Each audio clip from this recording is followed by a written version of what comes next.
Hi, I'm Nick Manojlovich. Welcome to Weekend at the Cottage. This is Let's Build a Shed, our 5-part series on how to build a 10 by 20 storage shed. If you're just joining us, you've missed our first 3 episodes, but don't worry about that.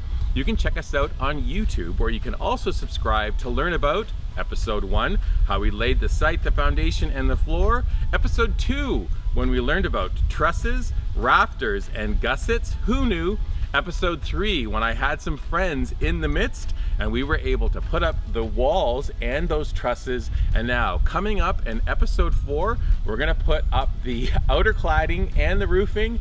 Fingers crossed, it's all gonna work. Our final episode will be final details and trimming. So what's today? Oh yeah, getting those walls and roof in place. Let's get started. I'm starting to feel like a pro. Remember how for the past few episodes I got into my routine. I start each day taking the protective covers off of the building materials. I wheel out my cart of tools, I set up my tool and equipment workstation.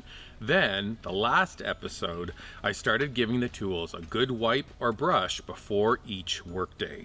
For this episode, something new. I walked around the perimeter of the build site, picking up nails that fell off or got tapped away. If there's a screw on the loose, trust me, I got them.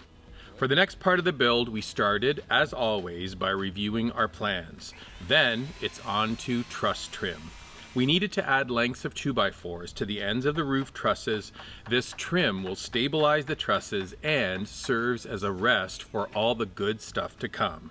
Another fascia trim, a drip edge, roof sheathing, protective cover, and shingles. This trim was really important. Next up, wall sheathing, which is heavy work, so great to have my friends Peter, Kirk, and Jamie here to help with the heavy lifting. Each sheet was lifted and tucked under the truss trim and then plumbed before being secured at the top along the run of vertical wall studs. With the sheet tacked up across the top of the framing, we could then proceed down the sheathing, nailing it to the studs underneath. One thing about the plywood sheathing, it needs to butt up against each other on center. Once everything was lined up, it was easy to nail each piece into place. Now, as you know, we built openings for windows and doors, and there are 2 ways of tacking this up. You can either hammer a piece of plywood up, then cut away any overhang using a jig, reciprocating, or circular saw.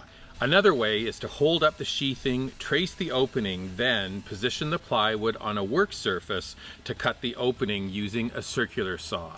We found the trace method worked best. Yes, it means moving and lifting the pieces of plywood at least twice, but the precision tracing and cutting worked best.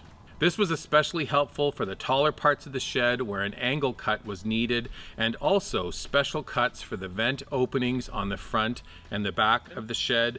My suggestion, just take your time, measure twice, cut once. Last thing on this section of the build was the roof sheathing, large heavy pieces of treated OSB, oriented strand board. Again, this was heavy work with 2 friends lifting the cover in place while yours truly was up in the trusses and rafters, hammering the sheathing to the trusses. Each sheet was nailed in place. It was then easy to trim away all of the overhang to reveal a perfectly straight edge to the roof. Now, let me run a bit of footage of us putting in the final pieces of wall. And look at that, here's me carrying building materials into my new shed. Yup, it's all good. Hooray, the roof is on, the walls are up, and the shed is almost finished. The takeaway from episode 4, number 1, it was so great to have friends here for the weekend. I needed the help. There was a lot of heavy lifting, lots of nailing, lots of structural stuff going on. So having those friends around was really great. The shed plans are still working. The tools that I'm using are perfect. I've put a piece of tarp across the top of the roof because rain's in the forecast. I'm gonna take a break for a couple of days. But coming up in episode 5, we'll be doing finishing touches. I'll be shingling the roof. We'll be putting in doors, windows, trim, and then a final paint job. And then the big reveal. as we finish up this series on Let's Build a Shed. Thanks for watching. Full story up at weekendatthecottage.com. You can also subscribe to our YouTube channel to see all the episodes back to back.